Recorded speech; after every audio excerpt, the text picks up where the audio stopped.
तो hello dear students, welcome back to this session of ICT virtual classroom. ICT virtual classroom के इस session में आप सभी का एक बार फिर से स्वागत करते हैं। आज की क्लास में बात करने जा रहे हैं अपने chapter fourth and laws of motion जो है जिसको हम पढ़ रहे हैं, और इसमें हम काफ़ी सारी चीज़ें सीख चुके हैं। हमने न्यूटन के जो गति के नियम हैं उसमें हम काफ़ी सारी चीज़ें कवर अप कर चुके हैं अब तक। अब हम आ रहे हैं अपने थर्ड लॉ के ऊपर, जो थर्ड पार्ट है न्यूटन की गति का, जो आखिरी नियम है, थर्ड लॉ ऑफ मोशन।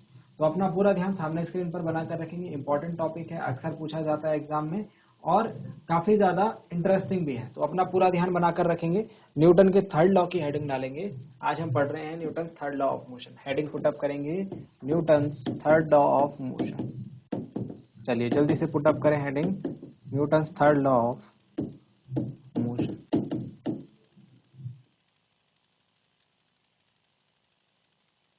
चलिए, तो न्यूटन के गति का तृतीय नियम ये कहता है हर एक क्रिया के लिए एक प्रतिक्रिया है, हर एक एक्शन के लिए एक रिएक्शन है। ये एक्शन और रिएक्शन साइमल्टेनियस होते हैं, मतलब एक्शन होगा तो उसके साथ ही साथ रिएक्शन भी होगा। बट यहाँ पर एक चीज ये बताई गई है कि जो रिएक्शन रहेगा ये ऑपोजिट रहेगा। ये बताया गया है कि एक्शन और रिएक्शन दोनों इक्वल रहेंगे बट एक दूसरे के अपोजिट रहेंगे। इसको कैसे समझे, इसको हम एग्जांपल्स के थ्रू समझते हैं। फिलहाल ये रहा स्टेटमेंट किसका, न्यूटन के थर्ड लॉ का। न्यूटन के थर्ड लॉ का स्टेटमेंट ये रहा, for every action there is an equal and opposite reaction. प्रत्येक क्रिया के बराबर, हिंदी में से हम बोलते हैं प्रत्येक क्रिया के बराबर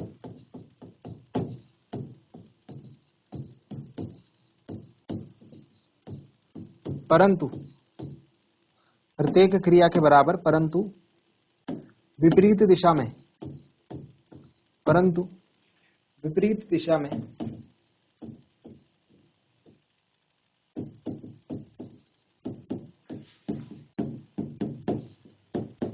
प्रतिक्रिया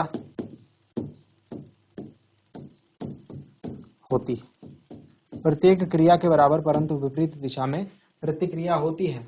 इसको हम लॉ ऑफ एक्शन रिएक्शन भी कहते हैं। इस नियम को हम लॉ ऑफ एक्शन रिएक्शन भी कहते हैं।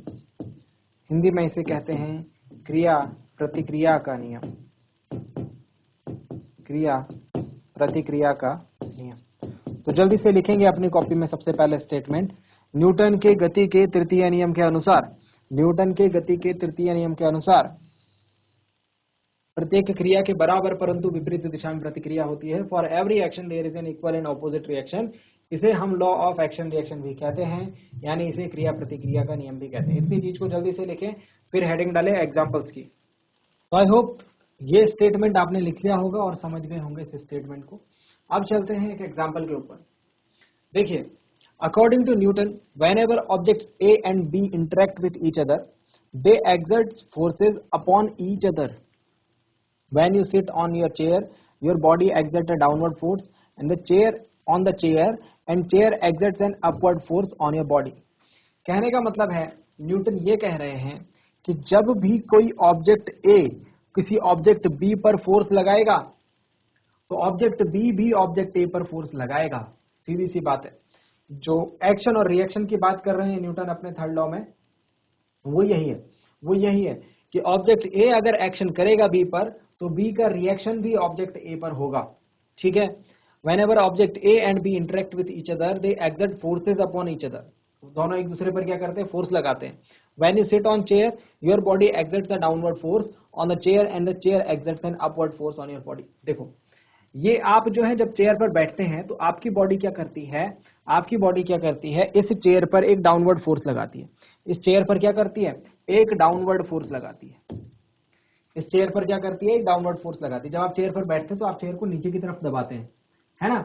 आपके जो वेट है, बॉडी वेट की वजह से जो चेयर है वो नीचे की तरफ दबती है। मतलब आपकी बॉडी क्या कर रही है, चेयर पर एक डाउनवर्ड डायरेक्शन में फोर्स लगा रही है, नीचे की तरफ बल लगा रही है।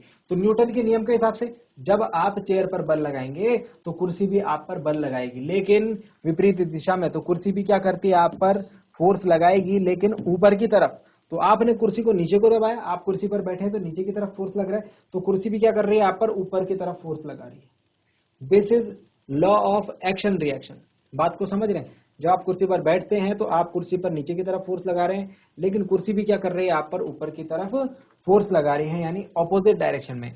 ये दोनों ही बल इक्वल होंगे, बराबर होंगे, लेकिन डायरेक्शन दोनों का विपरीत होगा, एक नीचे को होगा तो एक ऊपर को होगा। बात समझ में आया? तो ये न्यूटन के थर्ड लॉ का एक एग्जाम्पल है। और एग्जाम्पल देखते हैं। जैसे हमने कहा अभी, जब आप चेयर पर बैठे हैं सपोज, ठीक है, और चेयर पर बैठकर आप कुछ काम कर रहे हैं, तो यहाँ पर दो फोर्सेस हमको देखने को मिल रहे हैं। जैसे मैंने आपको बताया, एक फोर्स तो चेयर पर लग रहा है और एक फोर्स जो है हमारे शरीर पर लग रहा है, ठीक है। तो जो हम चेयर पर लगा रहे हैं वो एक्शन फोर्स है, और जो हमारी बॉडी पर लग रहा है वो रिएक्शन फोर्स है। मतलब हम ये चेयर को नीचे को दबा रहे हैं, ये हो गया एक्शन फोर्स, और ये बदले में क्या कर रही है, कुर्सी भी हमको ऊपर को उठा रही है, एक फोर्स ये हो गया, दैट इज रिएक्शन फोर्स, ठीक है। और दोनों फोर्सेस क्या है, ऑपोजिट है, ये नीचे को ये ऊपर को। तो ये चीज हमने इस एग्जांपल से सीखी। नेक्स्ट देखिए, नेचर में यानी कि प्रकृति में किस तरीके से न्यूटन के थर्ड लॉ का हम एग्जिस्टेंस देखते हैं। प्रकृति में किस तरीके से न्यूटन के थर्ड लॉ को हम देखते हैं। Consider the propulsion of a fish through the water. A fish uses its fins to push water backwards. In turn water reacts by pushing the fish forward, propelling the fish through the water.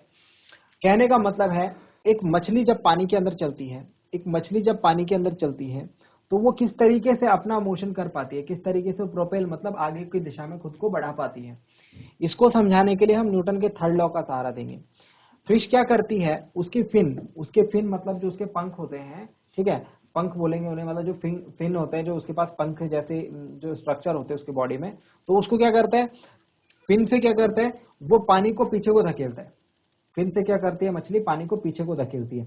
अब ये क्या करा मछली ने, ये करा मछली ने एक्शन, ये करा मछली ने एक्शन फोर्स, ठीक है।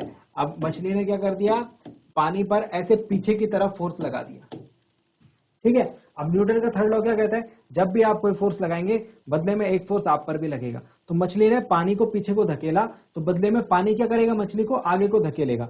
तो बदले में क्या हो गया, वाटर ने रिएक्ट करा और मछली को आगे की तरफ फॉरवर्ड करा। मतलब ये आगे के डायरेक्शन में फोर्स लगाया पानी ने, और मछली जो है आगे की तरफ चलने लगी। आप जब नाव चलाते हैं ना नदी में, तो आप भी यही काम करते हैं। आप क्या करते हैं, जो आपके जो नाव के जो आपके पास चप्पू होते हैं, उनको आप क्या करते हो, पानी में डुबा के और उनको आप पीछे की तरफ धकेलते हो, है ना, ऐसे डाल के और ऐसे पीछे की तरफ धकेलते हो। जब आप उनको पीछे की तरफ धकेलते हो, है ना, जब आप उनको पीछे की तरफ धकेलते हो तो क्या होता है, नाव आपकी आगे को बढ़ती है। तो यही हो रहा है, जब आप एक्शन कर रहे हो तो आपको क्या देखने को मिल रहा है, रिएक्शन। तो आप इस तरीके से पानी को ऐसे पीछे खींचते हो, है ना, इस तरीके से आप जो चप्पू है उनको पीछे खींचते हो, तो क्या होता है, नाव आपकी। तो इसी तरीके का काम जो है यहाँ पर नेचर में भी हमको देखने को मिलता है। The size of the force water equals to the size of the force on the fish.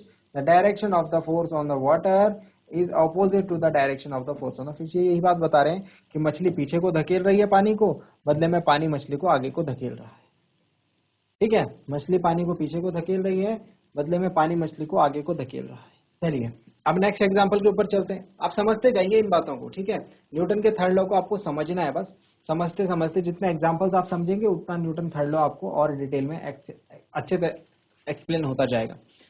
Flying gracefully through the air, birds depend on Newton third law. बोला भाई जो चिड़िया उड़ती है हवा में, वो भी क्या करती है, न्यूटन के थर्ड लॉ पर डिपेंड करती है। यानी कि जो चिड़िया का उड़ना है वो भी न्यूटन के थर्ड लॉ के बेसिस पर हम समझ सकते हैं। कैसे, as the bird push down on the air with their wings. देखो चिड़िया क्या कर रही है, ऐसे नीचे को कर रही है, अपने पंख को नीचे को कर रही है, मतलब ये एयर को क्या कर रही है, हवा को नीचे को दबा रही है। मतलब ये क्या कर रही है, हवा को नीचे को दबा रही है। फोर्स कौन से डायरेक्शन में लगा रही है भाई, नीचे के डायरेक्शन में लगा रही है, ठीक है। चिड़िया क्या कर रही है, फोर्स को नीचे की डायरेक्शन में लगा रही है अपने पंख से। बदले में क्या होगा, बदले में रिएक्शन होगा। बदले में ये नीचे की जो हवा है ये भी चिड़िया को क्या करेगी, ऊपर को उठाएगी। तो देखो आप, चिड़िया जो है ऊपर को उठ रही है, जब ये पंख नीचे कर रही है तो ये ऊपर को उठ रही है। तो ये एक्शन कर रही है चिड़िया और ये उस पर रिएक्शन हो रहा है। ये वो खुद कर रही है या एयर कर रही है, ठीक है। तो यही बात बोली गई है कि bird push down on the air with their wings, अपने पंखों से वो एयर को दबाते हैं। तो एयर भी क्या करती है, उनके विंग्स को ऊपर उठाती है और उनको हवा में उठने में मदद करती है, एंड गिव्स देम लिफ्ट। बात समझ में आया, ये वाला एग्जांपल समझ में आया थर्ड लॉ का, ठीक है। तो ये हमने अभी पढ़ा, a bird flies by use of its wings, the wings of birds push air downwards, in turn the air reacts by the pushing the birds upwards.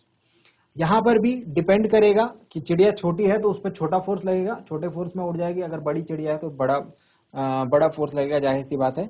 लेकिन हमने ये बोला कि डायरेक्शन जो है दोनों की क्या रहती है, ऑपोजिट। हमेशा ध्यान रखना डायरेक्शन क्या रहेगी, ऑपोजिट रहेगी भाई। एक नीचे है तो एक ऊपर रहेगा, डायरेक्शन क्या रहेगी, ऑपोजिट रहेगी भाई। एक आगे रहेगा तो एक पीछे रहेगा, ठीक है, इस तरीके से। नेक्स्ट पॉइंट देख लेते हैं। Action reaction force pair makes its possible for birds to fly. अगर ये एक्शन रिएक्शन नहीं होते, चिड़िया अगर अपना पंख नीचे करती और बदले में उसको ऊपर नहीं उठाया जाता तो चिड़िया उड़ नहीं पाती, है ना। तो बर्ड्स किस तरीके से उड़ पाती हैं, किस कारण से उड़ पाती हैं, क्योंकि एक्शन रिएक्शन फोर्स का जो पेयर है वो काम कर रहा है बर्ड्स पर, ठीक है। इनमें से कोई एक फिनोमेना आप जो है नोट डाउन कर लीजिए। जैसे आप ये वाला नोट डाउन कर सकते हैं, ठीक है, ये नोट डाउन कर सकते हैं, ये वाला पॉइंट नोट डाउन कर सकते हैं। Flying motion of birds, flying motion of bird. चलिए नोट डाउन करेंगे जरा जल्दी से। चलिए डियर स्टूडेंट्स, तो आई होप आपने जो है यहाँ तक की बातें नोट डाउन कर ली होंगी, है ना। अब आते हैं अपने नेक्स्ट पॉइंट के ऊपर। ये हम समझा रहे थे कि जो चिड़िया आसमान में उड़ती है वो कैसे उड़ती है, वो उड़ती है by using Newton third law of motion, यानी कि न्यूटन की गति के तीसरे नियम का यूज करके। अच्छा, और एग्जांपल हम देखते हैं, और भी एग्जांपल्स हम लोग यहाँ पर देख रहे हैं। देखिए, तो यहाँ पर एक एग्जांपल है, the baseball forces the bat to the left and bat forces the ball to the right. Baseball में खेलते हुए, बेसबॉल का गेम है, मतलब एक क्रिकेट की तरह गेम है, ठीक है। होता क्या है कि जब बैट को हम, ये बेसबॉल का बैट है और ये बॉल है, ठीक है। तो जब ये बॉल बैट से आकर लगती है तो जो बॉल है वो बैट को लेफ्ट में क्या करती है, ऐसे लेफ्ट की तरफ क्या करती है, उस पर फोर्स लगाती है। जब ये बॉल आती है तो बैट को लेफ्ट की तरफ, baseball forces the bat to the left, तो बैट कैसे जाता है, लेफ्ट की तरफ। और बैट की वजह से जो बॉल है उस पर फोर्स लगता है कैसे, ऑपोजिट डायरेक्शन में, यानी राइट की तरफ, ऐसे। तो बॉल क्या करती है, मूव करती हुई चली जाती है। तो ये हुआ एक्शन इधर की तरफ और इसका रिएक्शन ये हुआ। तो बदले में बॉल क्या हुई, आगे की तरफ गई। स्कूल जाते वक्त, आपने स्कूल जाते वक्त कार देखी होगी, तो कार का मोशन देखो क्या है। A car is equipped with wheels which spin backwards. Car के जो पहिए हैं, आपका भी ध्यान से देखना, वो पीछे की तरफ घूमते हैं, है ना, पीछे की तरफ घूमते हैं। बदले में क्या है, बदले में हमको रोड जो है वो पीछे, रोड को हम पीछे को धकेलते हैं, पहिए जो है पीछे को घूमते हैं, तो रोड क्या होती है, पीछे को धकेलते हैं, जिस वजह से रोड जो है हमको आगे को धकेलती है। जैसे पहिया ऐसे घूम रहा है पीछे को, ठीक है, तो बदले में क्या कर रहे हैं, रोड हमको आगे को धकेल रही है। तो हम क्या कर रहे हैं, जैसे जैसे टायर ऐसे पीछे पीछे घूम रहा है, वैसे वैसे हम क्या है, आगे की तरफ में मोशन करते जा रहे हैं, ठीक है। तो यही चीज हमने यहाँ पर समझाई कि as the wheels spin backwards they grip the road and push the road backwards. तो रोड को पीछे को धकेलते हैं, बदले में क्या होता है, एक्शन रिएक्शन होता है और हम लोग जो है कार में आगे की तरफ जाते हैं। अब ये बहुत इंपॉर्टेंट है, मोस्ट इंपॉर्टेंट है, ठीक है। ये सारी चीजें आप लिखेंगे अभी, ठीक है। चलिए पहले लास्ट वाला लिखिए, लास्ट वाला केस लिखिए, फिर उसके बाद मैं ये रॉकेट वाला आपको समझाता हूँ। ये वाला केस लिखेंगे, कुछ एग्जाम्पल्स आपको लिखने भी है, नोट डाउन भी करने। ये वाला एग्जाम्पल नोट डाउन करेंगे। चलिए जल्दी से नोट डाउन करें। चलिए, तो आई होप आपने ये नोट डाउन कर लिया होगा। अब आते हैं लास्ट पार्ट के ऊपर, जिसमें हम देख रहे हैं एक रॉकेट का मूवमेंट। एक रॉकेट जब निकलता है, छोड़ा जाता है अर्थ से, तो वो किस तरीके से न्यूटन के थर्ड लॉ को फॉलो करता हुआ अंतरिक्ष में जाता है। देखेंगे, जरा ध्यान से समझेंगे। The reaction of a rocket, the reaction of a rocket is application of the third law of motion. Newton का थर्ड लॉ जो है वो अप्लाई होता है रॉकेट के लॉन्च होने में। Various fuels are burned in the engine. अगर आप ये रॉकेट को ध्यान से देखें तो इस रॉकेट का एक इंजन होता है। इस रॉकेट में क्या रहता है भाई, एक इंजन। जिस तरीके से हमारी गाड़ियों में इंजन होता है जो हमारी गाड़ियों को चलाने का काम करता है, इसी तरीके से इस रॉकेट का भी एक इंजन होता है। इस इंजन में जैसे हमारी गाड़ियों में फ्यूल डलता है, फ्यूल जब जलता है तो हमारी गाड़ियां चलती है। हमारी गाड़ियों का जो मैकेनिज्म है क्या है, हम लोग अपनी बाइक में या फिर अपनी कार में क्या करते हैं, पेट्रोल डलाते हैं। पेट्रोल के साथ एक इंजन होता है, इंजन में कंबशन रिएक्शन होती है। कंबशन यानी कि दहन अभिक्रिया, ध्यान से सुने इसे। इंजन में क्या होती है, कंबशन रिएक्शन होती है, यानी दहन। जो फ्यूल आपने डलाया है ना वो जल जाता है, जो फ्यूल आपने डलाया है वो जलता है। जब वो जलेगा तब एनर्जी बनेगी, तब जाकर के आपकी गाड़ी चलेगी। आपके घर में जो चूल्हा है जब उसमें फ्लेम जलती है वो भी तभी जलती है जब आपका जो फ्यूल है, जब आपका सिलेंडर में जो गैस भरी हुई है, जब वो जलेगी, जब उसका दहन होगा, जब उसका कंबशन होगा, तब जा करके जो लाइट एनर्जी है वो आपको देखने को मिलेगी। मतलब हम ये देख रहे हैं कि जो हमारी गाड़ियां हैं उनको चलने के लिए फ्यूल का जलना जरूरी है। फ्यूल जितने अच्छे तरीके से जलेगा उतनी अच्छी एनर्जी मिलेगी। तो यहाँ पर क्या किया जाता है, रॉकेट के इंजन में क्या है, फ्यूल भरा जाता है और ये फ्यूल को जलाया जाता है। जब ये फ्यूल जलेगा तो उसके बाद क्या होगा, गैसेस प्रोड्यूस होंगी। जब फ्यूल जलता है तो गैसेस प्रोड्यूस होती हैं, ठीक है। गैसेस प्रोड्यूस होने के बाद जो गर्म गैसेस हैं वो क्या करती हैं, they push against inside tube of the rocket. अब वो क्या करती हैं, गैसेस होंगी तो गैसेस क्या होती है, गैसेस प्रेशर बनाती है, ज्यादा ज्यादा ज्यादा ज्यादा गैस होती जाएगी तो ज्यादा ज्यादा ज्यादा ज्यादा प्रेशर बनाती जाएगी। तो वो प्रेशर क्या करती है, वो प्रेशर अभी रॉकेट के अंदर है, ठीक है। इसके बाद जैसे ये प्रेशर ज्यादा हो जाता है, it escape out at the bottom of the tube. अब जैसे ही ये ज्यादा प्रेशर हो जाता है तो हमने यहाँ पर एक ट्यूब लगा रखी है नीचे, ये इस रास्ते जो है बाहर निकलता है। जैसे आप देख रहे हैं ये अचानक से सारा प्रेशर एकदम से बाहर निकला, जैसे ही एकदम से सारी गैसेस एक साथ प्रेशर बढ़ा, सारी गैसेस एक साथ बाहर निकली, तो इस रॉकेट को अब क्या हुई, एक पुश, यानी कि गैसेस ने क्या करा, इसको पुश करा डाउन में। जरा ध्यान से समझना, अभी ऐसा नहीं कि एकदम से रॉकेट उड़ गया, है ना। ये बहुत लंबी प्रोसेस होती है, इसीलिए इतने सारे साइंटिस्ट इसमें इन्वॉल्व होती है ना। तो ऐसे नीचे की तरफ फोर्स लगा, यानी कि गैसों ने किसने लगाया ये फोर्स, ये जो इसके अंदर गैसेस थी, जो फ्यूल थी, जो बर्न हुआ, जो गैसेस बनी है, उन्होंने क्या करा है, उनके लिए निकलने का रास्ता नीचे की तरफ ही बना रखा है। तो जैसे ही वो निकले तो उन्होंने क्या करा, जमीन पर एक फोर्स लगाया। अब देखिए क्या होगा, as the gases move downwards the rocket moves in the opposite direction. जैसे ही नीचे की तरफ गैसेस ने फोर्स लगाया तो अपोजिट डायरेक्शन में न्यूटन का लॉ कहता है कि एक फोर्स और काम करेगा, जिसकी वजह से ये फोर्स जो है ऐसे ऊपर के डायरेक्शन में काम करता है और ये रॉकेट जो है हवा में उठ जाता है। ये रॉकेट क्या होता है, हवा में उठ जाता है। तो जितना ज्यादा जोर से ये गैसेस जमीन पर फोर्स लगाएंगी उतना ज्यादा जोर से ये रॉकेट हवा में उठेगा। बात समझ रहे हैं, जितना ज्यादा जोर से गैसेस जमीन पर फोर्स लगाएंगी, जितना ज्यादा जोर से पुश करेंगे जमीन को, उतना ज्यादा जमीन इसको पुश करेगी, उतना ज्यादा ये ऊपर हवा में उठेगा। तो ये एक बहुत ही परफेक्ट एग्जांपल है न्यूटन के थर्ड लॉ का, ठीक है। और इसको आप अगर समझेंगे तो आपको इंटरेस्ट आएगा कि रॉकेट का जो उड़ना है वो किस तरीके से एक कॉम्प्लेक्स प्रोसेस है, ठीक है। तो न्यूटन का थर्ड लॉ जो है वो एसोसिएटेड होता है, ठीक है, लॉन्चिंग ऑफ द रॉकेट में। किसमें, लॉन्चिंग ऑफ द रॉकेट में। किसमें होता है dear students, launching of the rocket में। तो रॉकेट की जब लॉन्चिंग होती है तो न्यूटन के थर्ड लॉ का बहुत सिग्निफिकेंट यूज यहां पर हमको देखने को मिलता है। चलिए नोट डाउन करेंगे इसको as it is note down करें और इसको घर जाकर के याद भी करें, जल्दी से नोट डाउन करेंगे। चलिए डियर स्टूडेंट्स, आई होप आप लोगों ने ये सारे पॉइंट्स नोट डाउन कर लिए हों। ये पॉइंट को जरूर नोट डाउन करें, इसको घर में जाकर जरूर पढ़ें और लॉन्चिंग ऑफ रॉकेट को जरूर फिर से समझें। तो आई होप अब तक की जो बातें हमने करी हैं Newton third law of motion में, ये आपके समझ में आई होंगी। आप इसमें काफी सारे एग्जांपल्स और भी इंक्लूड कर सकते हैं, काफी सारे एग्जांपल आप इसमें खुद से इंक्लूड कर सकते हैं। जैसे आपने कभी कोई गेम देखा होगा, क्रिकेट का गेम देखा होगा, फुटबॉल का गेम देखा होगा।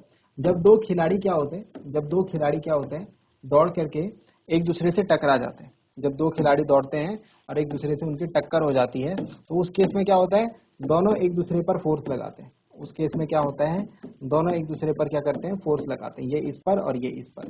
तो जिस वजह से क्या होती है, दोनों को चोट लगती है ना, दोनों को चोट लगती है। तो ये भी न्यूटन का लॉ ऑफ एक्शन रिएक्शन को फॉलो कर रहा है।